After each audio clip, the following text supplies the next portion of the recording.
Some moments feel like they were waiting for you long before they actually happened, sitting quietly inside your chest and making your breath feel heavier than it should. My name is Brianna Hayes. I am 26 years old, and I learned very early that weekend dinners were never about comfort for me, especially when someone new was watching everything. At that weekend dinner, my sister introduced her new boyfriend with a smile that felt practiced and controlled, while I noticed how the attention in the room slowly moved toward me without anyone saying a word. The silence felt familiar, not because it was quiet, but because it was always pointed in my direction, as if I was an object they were waiting to examine. When he politely asked what I did for work, his tone sounded harmless, yet I felt my stomach tighten before I could answer. My father leaned forward just slightly, his voice calm enough to sound reasonable, yet sharp enough to cut through me. "Don't embarrass us. Just answer carefully, so nothing sounds strange in front of people who matter." My mother followed without missing a beat, her voice flat in the way it always was when she wanted to make something feel small. "This time, try to lie so you don't sound so pathetic like you usually do at family dinners." The air around me felt thicker, not because anyone moved, but because everyone was waiting for me to shrink the way I always had, before waiting for me to choose silence instead of truth. I kept my voice steady, refused to make myself smaller for their comfort. Slowly lifted my eyes and spoke the truth about this family. 15 minutes later, everything they thought they controlled quietly started to fall apart. If you think you know what happened next, stay here for the rest of the story, because the real truth was far more uncomfortable than anyone at that table was ready to face. Long before that dinner ever happened, I already knew where I stood inside that house. I learned it slowly through small pauses that lasted too long, through smiles that felt tight, through the way my presence quietly became something to manage rather than welcome. My name is rarely said out loud in moments that matter, and over time, I accepted that silence as a normal part of belonging.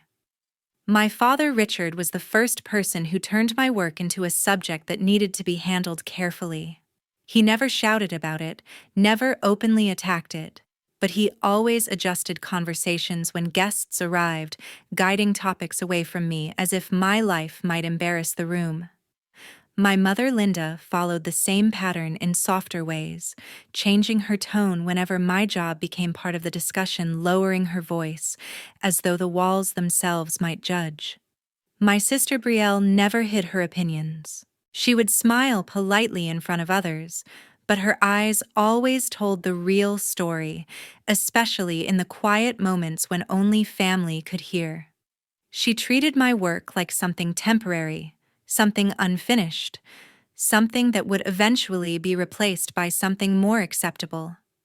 Over time, I stopped correcting her, not because I agreed, but because the effort felt heavier than the silence. Family dinners became lessons in observation instead of connection.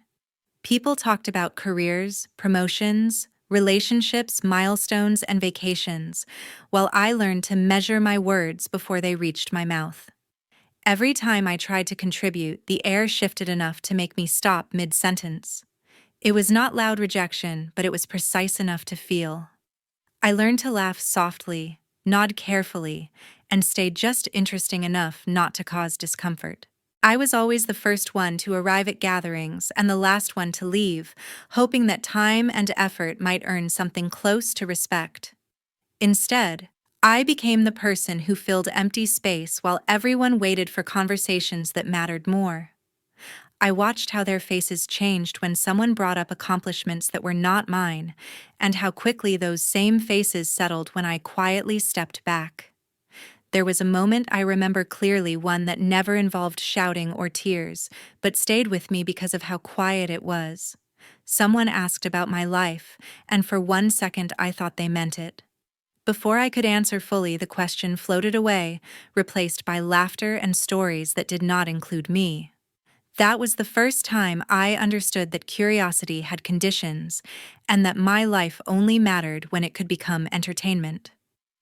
After that, control became a survival skill.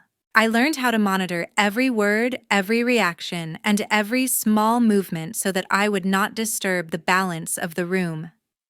I practiced shrinking myself in ways that felt invisible to others but painfully real to me, because peace in that house required me to take up as little emotional space as possible. Over time, I stopped expecting anything different. I stopped waiting for someone to ask how I was doing and mean it. I stopped hoping that my work would be seen as honest or respectable. Instead, I built a version of myself that could sit quietly, smile when required, and disappear when necessary, all so that the house could remain comfortable without my presence truly being felt. 2 days before that dinner, my chest already felt tight every time I thought about walking back into that house.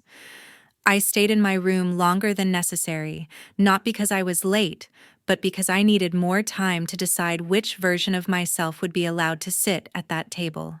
Every family dinner felt like an evaluation dressed up as a tradition, where my tone, my posture, and even my breathing needed to be balanced carefully to avoid becoming the problem nobody wanted to talk about directly. I stood in front of the mirror without searching for beauty, focusing instead on looking neutral enough to disappear if needed. I changed my clothes more than once, not out of vanity, but out of fear that something about me might invite questions I did not have the strength to answer honestly. A part of me kept calculating how to look normal in a way that never felt natural, as if normality was a language I had learned by listening instead of speaking. The news about Brielle bringing someone home did not feel like a surprise, but it created a quiet shift inside my chest that was harder to control. I could already feel the invisible comparisons lining up before they were spoken.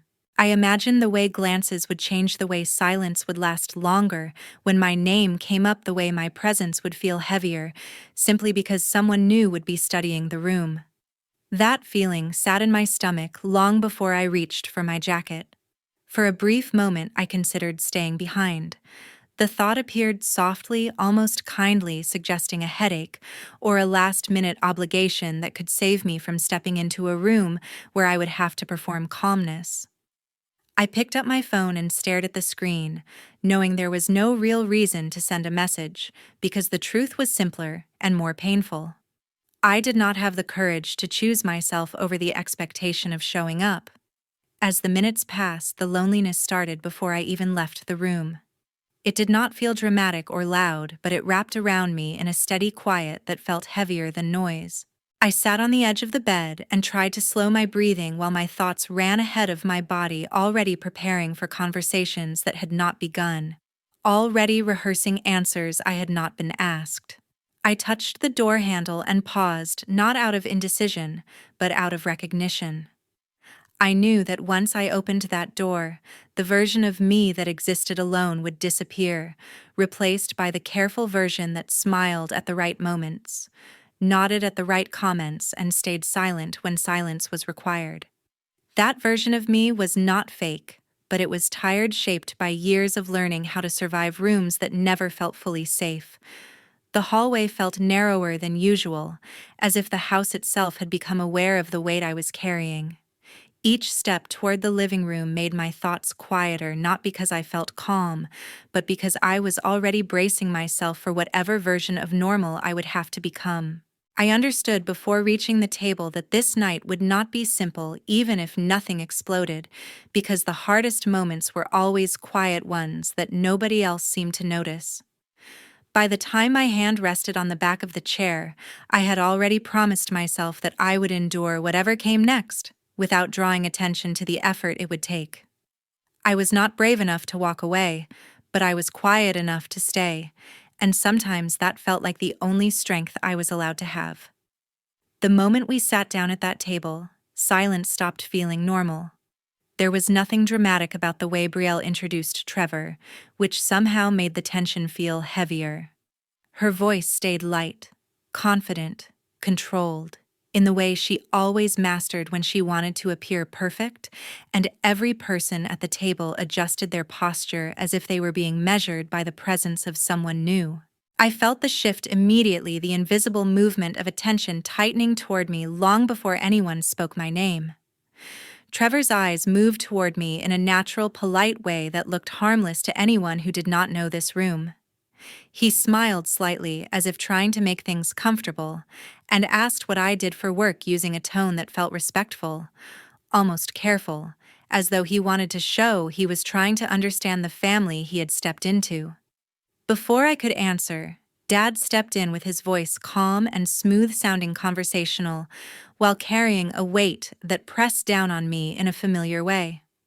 Don't embarrass us, just keep your answers simple, and don't make this awkward for everyone at this table. The words sounded casual, but the warning underneath them felt sharp, as if I had already said something wrong before opening my mouth. Mom followed instantly, her tone steady and flat, carrying that quiet edge that had shaped most of my childhood, without ever raising her voice. This time, try to lie so you don't sound so pathetic in front of someone important for once. She did not look at me when she spoke. She did not need to.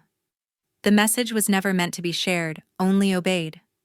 A couple of short comments floated across the table, not shouted, not dramatic, just placed there to close the door before I could open it. We don't need details. Just say something normal and move on. Each word felt rehearsed, as if they had practiced these moments so many times that it no longer required effort.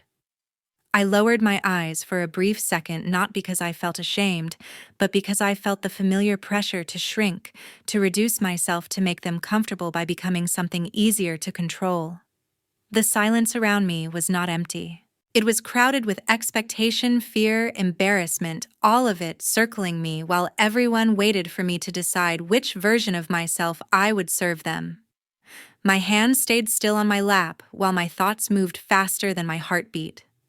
I understood exactly what they wanted to hear. I understood which version of my life would make them feel safe, respectable, untouched by anything they considered beneath them. I also understood in that quiet moment that I had reached the edge of something I could no longer keep doing to myself. I told myself I would not lie. I told myself I would not decorate my answers to make their faces relax. I told myself that whatever happened after this, I would not tear myself smaller, just to survive another dinner that was never meant to be safe for me in the first place. Inside my chest, the decision felt heavier than fear.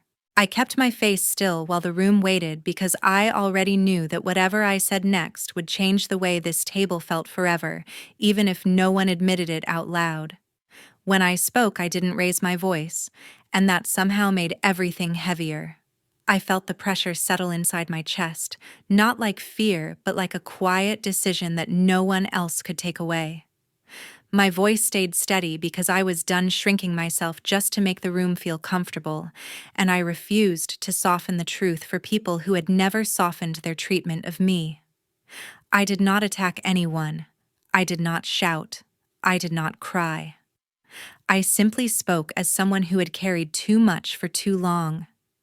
I told them that the version of me they pretended not to see had always been stronger than the image they created. I explained how Brielle had used my life as material for her own stories, how she twisted ordinary moments into jokes, how she made herself look impressive by painting me as someone embarrassing.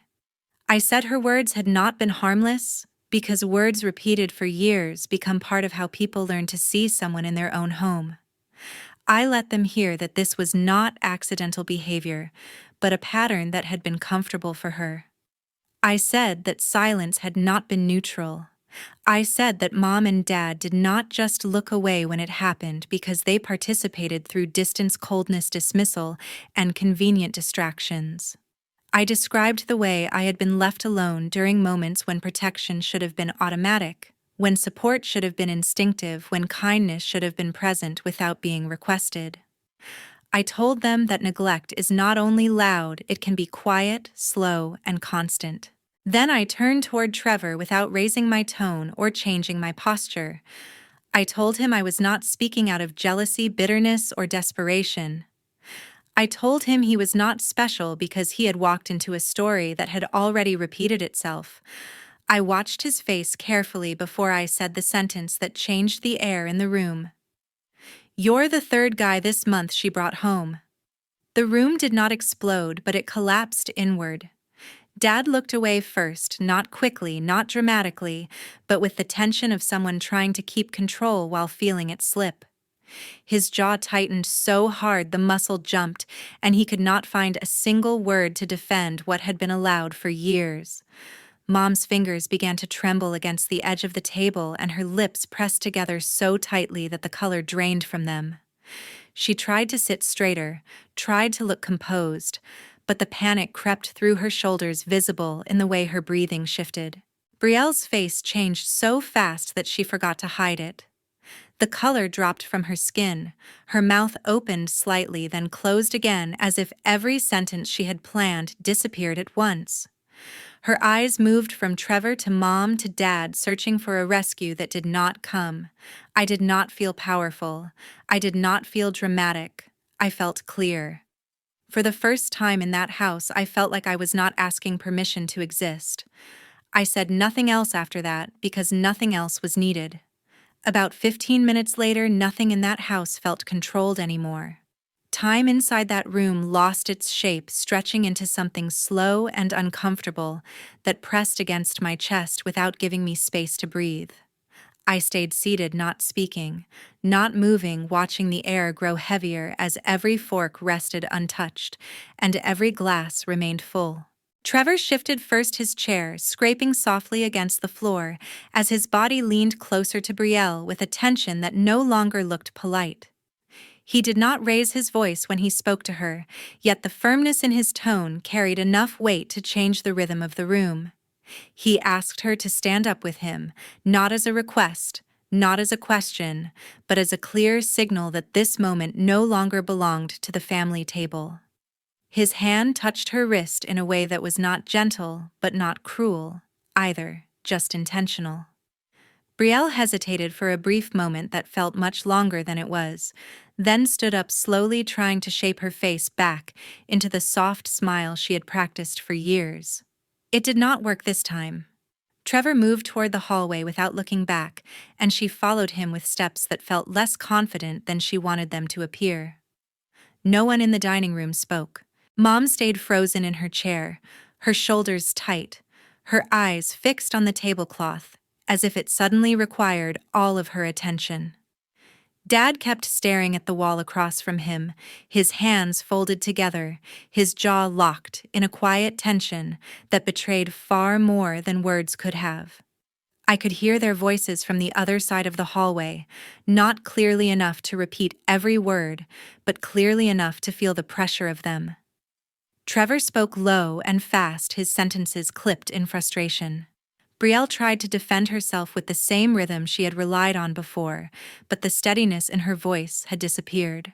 Her words started to slip over one another, no longer clean, no longer polished, no longer controlled. I heard the sound of her breath changing, the slight crack that had never been there before. I heard Trevor stop responding for a few long seconds, allowing silence to do what anger could not. When they came back into view, everything about their posture had changed. Trevor did not look at the table. He did not look at Mom. He did not look at Dad. His face held a quiet expression, not rage, not sadness, but something colder, something more final. Brielle stopped a few steps behind him, as if she already understood that following closer would not change what was coming. He walked toward the front door without hesitation, his footsteps, even his shoulders straight, his focus steady. He opened the door, stepped outside, and closed it behind him without a single backward glance. No goodbye, no explanation, no apology offered to anyone. The sound of the door settling into its frame felt louder than any argument that could have filled that space. Brielle remained standing in the middle of the room, her hands loose at her sides, her breath shallow, her eyes shifting in small, unfocused movements, as if she were trying to understand where control had slipped away from her. I stayed silent, not because I was afraid, but because nothing else needed to be said.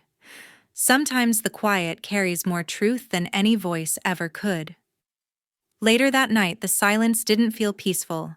It felt like pressure about to explode. I stayed seated longer than anyone else, not because I felt small again, but because I wanted to understand how quickly a room could shift from control to collapse. The air felt heavier without Trevor, as if the truth he pulled loose was still circling the ceiling, refusing to disappear. Dad was the first to move, not physically, but emotionally. His shoulders tightened, his jaw locked, and when he finally spoke, his voice no longer tried to sound calm. He told me I had embarrassed this family, that I had humiliated them in front of someone who never needed to know our business, and that my timing was selfish. He did not ask why I spoke. He only asked why I did it in front of a stranger, as though silence had been a duty I was born to protect. Mom shifted after him, no longer frozen, no longer quiet. Her eyes stayed on me while her hands trembled just slightly in her lap. She said I had crossed a line, said I should have stayed quiet for one more night, said I had ruined something that could have been handled privately. Her tone was not screaming, but it was sharp enough to cut, because this was the first time she chose disappointment over distance. For years she avoided me without emotion, but now she looked at me with blame that felt heavier than neglect. The sound of footsteps interrupted the tension, slow, unsteady, and irritated. Brielle returned to the dining room with eyes that no longer tried to look composed. She did not sit down.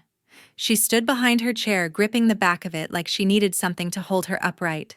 Her voice cracked as she spoke, but it was not sadness, it was anger that had nowhere else to land. She accused me of ruining her happiness, of tearing apart a moment that was supposed to belong to her, of dragging out truths that did not matter. She moved closer with every sentence, not touching me but trying to press her presence into my space. She said I had no right to speak, that I had always been too quiet to deserve attention, and that I only opened my mouth now because I wanted to hurt her. Her words were louder than before, but they sounded empty because they were no longer balanced by control. This was what she sounded like without power. I did not argue back. I did not defend myself loudly. I kept my posture still, my hands relaxed, my breathing steady. The calm I felt did not come from weakness. It came from distance I had already created inside myself. I looked at all of them without raising my voice and said that I was no longer interested in being managed, hidden, reshaped, or explained to protect their image. I told them that I was allowed to speak when something hurt me. I was allowed to tell the truth when I felt erased. I was allowed to stand in a room without being corrected into silence. I made it clear that I was not asking for permission anymore, and I was not apologizing for refusing to lie. The room went quiet again, but this time it was different. It was not controlled silence. It was not comfortable silence. It was the kind of silence that happens when people realize they have lost authority over someone they thought would never move. In that moment, something shifted inside me. I knew this would be the last night I let my family decide how much pain I was supposed to tolerate to keep the peace. I did not threaten them. I did not announce anything dramatic. I simply understood that the door between us had closed, not with anger, but with clarity. I stayed seated not because I belonged there, but because I was no longer afraid of standing up. A few weeks later, silence in my life stopped feeling empty. It started feeling honest. I stopped checking my phone for messages that never came with warmth. Stopped preparing explanations I no longer owed to anyone. Stopped shrinking my thoughts just to keep a room comfortable for people who never tried to understand me. My days became quieter in a way that felt clean instead of lonely. I woke up without feeling watched, judged, or measured against someone else's version of success.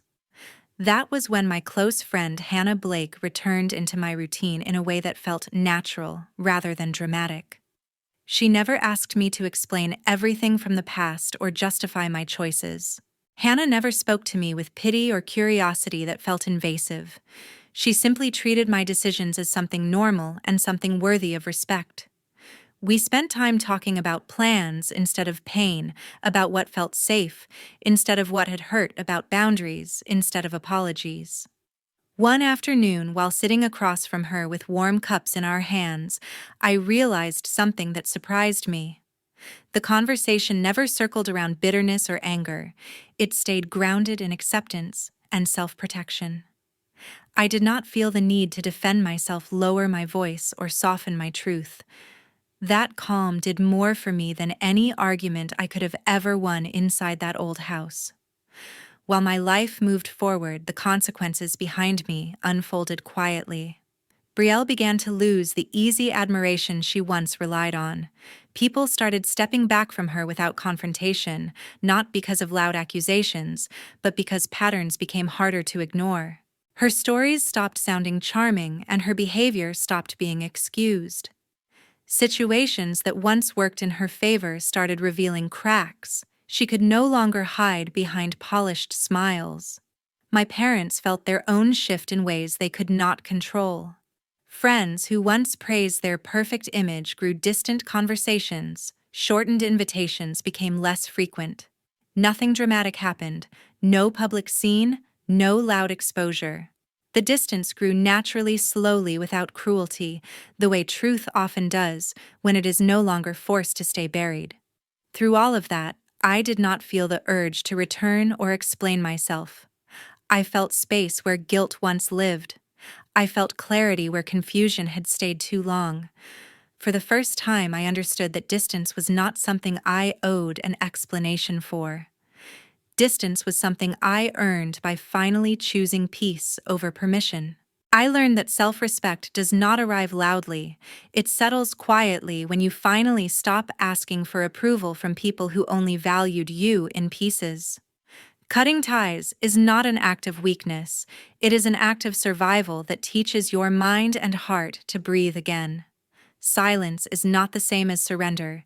It can be the strongest boundary you ever place between yourself and harm. If you stayed with me until the end of this story, thank you for giving your time and your attention to something that was deeply personal. I hope you felt seen rather than entertained, understood rather than judged. If any part of this reflected your own experience, you are welcome to share your thoughts in the comments, not for validation, but for connection.